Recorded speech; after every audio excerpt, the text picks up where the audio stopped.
अस्सलाम वालेकुम नाजरीन, आप देख रहे हैं सूबाई रंग न्यूज़ और इंटरटेनमेंट चैनल और मैं हूं मोमना शहबाज।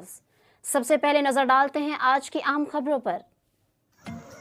खबर शामिल करते हैं भक्कर से। हमारे ब्यूरो चीफ सैयद मुशर्रफ अली शाह की रिपोर्ट के मुताबिक खसरा एक मुतअद्दी और जानलेवा मर्ज है। ये बीमारी 5 साल तक की उम्र के बच्चों में नहायत तेज़ी से फैलती है।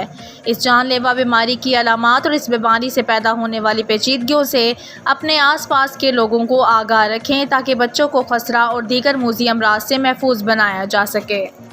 अलामात के ज़ाहिर होने पर फ़ौरन करीबी मराकिज़ सेहत से रब्ता करें। ये बात डिप्टी कमिश्नर अली अकबर भंडर ने DHQ हस्पताल से खसरे से बचाव की आगाही के लिए मुनक्किदा वॉक की क़यादत करते हुए कही। इस मौके पर ADC revenue Zafar Hasan Naqvi, CEO health doctor Atiqur Rahman, हस्पताल के MS डॉक्टर खालिद जावेद इसरा, डॉक्टर्स और पैरामेडिकल स्टाफ्स भी मौजूद था।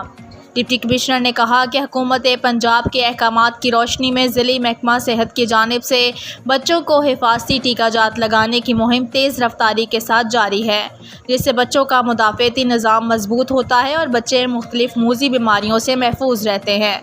डिप्टी कमिश्नर ने कहा कि दुनिया भर में नौज़ायदा बच्चों को हिफाजती टीके लगाए जाते हैं, जिनका बुनियादी मकसद इन नन्हे फूलों की जानों को महफूज बनाना है।